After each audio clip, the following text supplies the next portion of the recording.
Bonjour à tous et bienvenue dans cette nouvelle vidéo. Alors vous le savez peut-être, mais les journées du patrimoine se rapprochent puisqu'elles ont lieu le week-end du 18-19 septembre.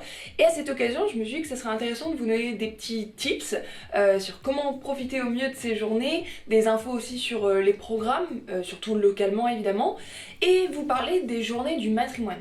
Je vous en ai parlé un peu sur Instagram, mais en fait j'ai été assez surprise de voir que beaucoup de monde en fait ne connaissait pas du tout ce que c'était, donc je vais vous expliquer tout ça. Alors déjà un peu d'histoire. Aujourd'hui, les journées européennes du patrimoine ont lieu dans une cinquantaine de pays, mais à l'origine, elles ont été créées en France en 1984. Et oui, ça vient de chez nous, et il faut remercier le ministre de la Culture de l'époque qui a bossé comme jamais, et qu'on appelle toujours quand quelqu'un meurt, Jack Lang.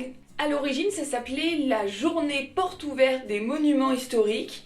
Bon, le titre était un peu moins catchy, et avait pour objectif d'ouvrir des édifices, monuments, lieux qui étaient habituellement fermés, ou de proposer les entrées des musées à prix réduit ou gratuitement. La première journée donc a eu lieu en 1984 en France et ça a eu tellement de succès que dès l'année d'après, Jack Lang était en train de défendre le projet au Conseil de l'Europe pour que ça s'étende justement à d'autres pays. Et en 2000, il y a à peu près 40 pays qui participent, ça devient donc les journées européennes du patrimoine et surtout ça devient une des premières grandes manifestations culturelles internationales.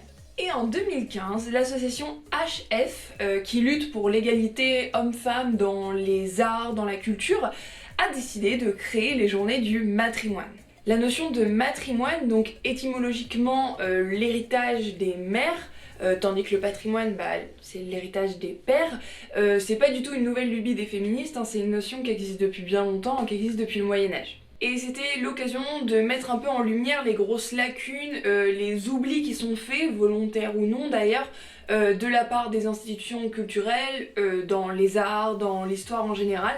Donc ça peut être des femmes d'hier, d'aujourd'hui, qui sont très connues, qui ont été oubliées, des artistes, des scientifiques, des philosophes, des chercheuses, enfin bref. Et nous, localement, la Métropole Rouen-Normandie et l'association HF Normandie travaillent pas mal ensemble et proposent quand même un programme assez fourni. Alors il faut savoir que ça a lieu en même temps que les journées du patrimoine, enfin même si souvent ça commence un peu avant, ça commence quelques jours plus tôt généralement, pour aussi pouvoir se mettre un peu en lumière et pas être complètement effacé derrière les journées du patrimoine. Et du coup je vous propose de regarder ensemble le programme justement de la métropole pour le matrimoine et le patrimoine. Hop. Alors ce que je trouve assez cool, c'est que là sur le programme de cette année, c'est vraiment écrit sur le titre, sur la première page, journée du matrimoine et du patrimoine. C'est-à-dire que vraiment les deux sont liés et ça je trouve ça cool parce que le but c'est pas de faire deux choses différentes, qui n'ont aucun rapport. Alors moi ce que je trouve intéressant et ce que j'aime bien, parce que c'est ce qui me touche particulièrement, mais c'est par exemple les visites commentées qui ont lieu dans des musées, qui prennent justement le parti de faire une visite par exemple sur la place des femmes dans les collections, par exemple la Fabrique des Savoirs qui est Elbeuf et qui a des collections textiles. Là justement la visite en fait permet de redécouvrir la place occupée par les femmes dans les usines et la société industrielle. Exposition Petit Quevilly à la bibliothèque François Truffaut, les Quevillaises ont une histoire. Ça par exemple c'est intéressant justement aussi de redécouvrir un peu les femmes qui ont fait finalement notre ville. Pour le coup le patrimoine et le matrimoine c'est des choses je trouve qu'il faut se réapproprier et c'est plus parlant quand même quand on nous parle de choses qui ont lieu là on habite. Il y a ça à Rouen également. À Rouen est une femme, visite commentée d'Aurélie Daniel. Donc par exemple, vous voyez là justement, on va à la découverte des créatrices, architectes, photographes, etc. Qui ont vécu à Rouen. Donc il y a bien, comme je vous disais, aussi des visites, musée des Beaux-Arts, musée Beauvoisine, muséum d'histoire naturelle, etc. qui vont s'orienter justement sur la question des femmes dans les collections. L'Atrium aussi, par exemple, c'est un lieu que j'aime beaucoup, je vous en ai parlé plutôt sur Instagram parce que j'en ai fait des photos réelles et tout, etc. Percer les mystères du matrimoine scientifique. Et ça c'est hyper intéressant parce que les femmes scientifiques, moi c'est un sujet que je trouve génial parce qu'en plus elles ont été pour le coup souvent beaucoup oubliées alors qu'elles ont fait souvent beaucoup de choses. Alors ensuite si on part sur le patrimoine de manière générale, moi ce que j'aime plutôt faire, même si en vrai je les fais pas beaucoup en fait les journées du patrimoine, je vais vous dire pourquoi, parce que je travaille habituellement en journée de patrimoine. Ça c'est un peu dommage et c'est ce que tous mes collègues dans la culture on se dit toujours, c'est qu'on a rarement fait l'occasion d'en profiter. Et du coup je trouve que c'est un peu l'occasion en fait pour moi de visiter des lieux qui sont fermés. Vu que les lieux habituellement ouverts comme des musées, des monuments, etc., des églises, moi je vais les visiter parce que j'aime ça, parce que je consomme ça. Je trouve que pour les personnes qui n'ont pas l'habitude de franchir le pas, c'est l'occasion, les journées du patrimoine, même si nous à Rouen finalement, par exemple quasiment tous les musées sont gratuits tout le temps, mais là c'est intéressant pour des gens qui ne consomment jamais, et là ils se disent ah c'est les journées du patrimoine, on fait quelque chose, et même si c'est quelque chose qui est, on s'en fiche, qui est peut-être gratuit habituellement, mais c'est peut-être que ça va juste convaincre des gens de franchir le pas en fait du musée vu qu'il y a une occasion, vous voyez, autour. C'est aussi à ça que ça sert, hein, les journées du patrimoine. Moi, ce que je trouve intéressant, surtout par exemple là à Rouen, c'est de visiter notamment les vieux hôtels particuliers. Hôtel d'Aligre par exemple, rue d'Amiette, hôtel de Crosne, hôtel de la Mare de Bouteville, etc.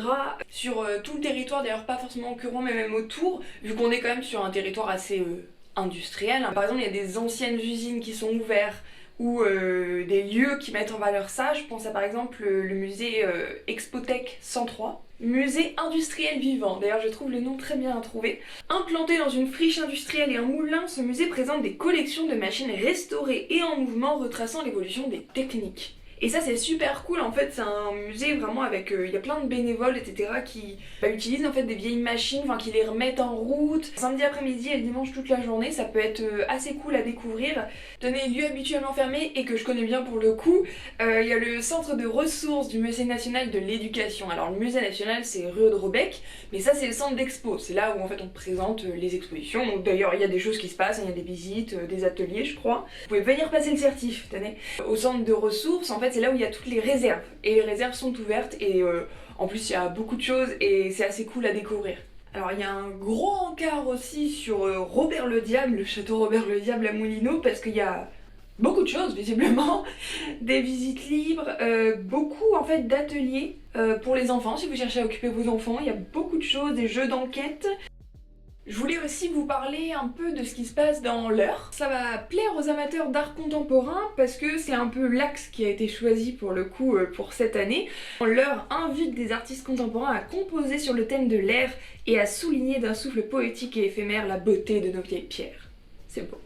Donc il y aura en fait des installations dans différents sites patrimoniaux sur le territoire, principalement deux artistes. Charles Pétillon, c'est un artiste plasticien photographe français qui fait des œuvres éphémères avec des ballons blancs gonflables, c'est assez beau d'ailleurs, là je vais vous mettre quelques photos, il a déjà fait des expositions vraiment dans le monde entier, et là il va présenter 3 œuvres inédite, originale, dans 3 lieux. On a l'abbaye de Fontaine-Guérard, la ferme modèle de 1880 en Freville-sur-Iton et la cidrerie à Beuzeville. Et la deuxième artiste qui est mise en avant, c'est une femme, donc ça tombe bien pour les journées du patrimoine, c'est Anne Blanchet. Donc elle aussi visiblement fait des installations tout en mouvement, très aérien, de toute façon c'est le thème comme vous l'avez vu, je vous mettrai voilà quelques photos de ce qu'elle fait. Et elle présentera une œuvre au domaine d'Harcourt. Et le dernier lieu aussi qui est pas mal mis en avant évidemment par le département de l'Eure, c'est le site archéologique de Gizakoum. Ils accueillent des artistes musicaux. Voilà, il y a des concerts qui se dérouleront là-bas. Alors de toute façon ce que je vous conseille de faire c'est de regarder sur les sites de vos territoires, soit à l'échelle du département, de la ville, de la métropole, ça dépend où vous habitez. Sinon il y a même le site officiel des journées du patrimoine, le site du ministère de la Culture qui présente tous les événements qui sont associés sur la France entière. Et pour vous éviter de chercher trop loin, vous inquiétez pas, je vais vous mettre beaucoup de liens en description justement sur tout ce que je viens de voir, donc allez regarder ça. Si je peux vous donner un conseil pour les journées du patrimoine, et particulièrement cette année, c'est de vous organiser. Vraiment, je vous conseille de regarder en avance les programmes. Appelez pour les renseignements. Réservez surtout vos places, il y a des choses auxquelles vous voulez absolument assister, n'hésitez pas à vous y prendre à l'avance. Dites-vous que les journées du patrimoine c'est quand même THE événement de l'année pour la plupart des lieux culturels. On reçoit vraiment énormément de monde, même si on est des lieux qui ont l'habitude de recevoir du public, c'est quand même autre chose, c'est quand même un autre niveau. Mes conseils ça serait de vous organiser, de prévoir ce qu'il faut, et voilà, ça devrait bien se passer. Je partage pas mal sur Instagram, j'ai déjà commencé mais je vais continuer les bons plans en fait que je vois passer, et si vous avez des choses autour de vous, des événements, des choses qui sont super cool et que vous avez envie de mettre en avant et que vous avez l'impression qu'on n'en parle pas beaucoup, n'hésitez pas soit à me le mettre en commentaire là sous la vidéo ou à me l'envoyer sur Instagram, et moi si je peux faire de la pub ou quoi, au contraire. Et bah si cette vidéo vous a plu, n'hésitez pas à mettre un petit j'aime en dessous, à vous abonner si c'est pas encore fait. Et je vous dis à très bientôt pour de nouvelles aventures. Et surtout, bah profitez bien de vos journées du patrimoine et du matrimoine.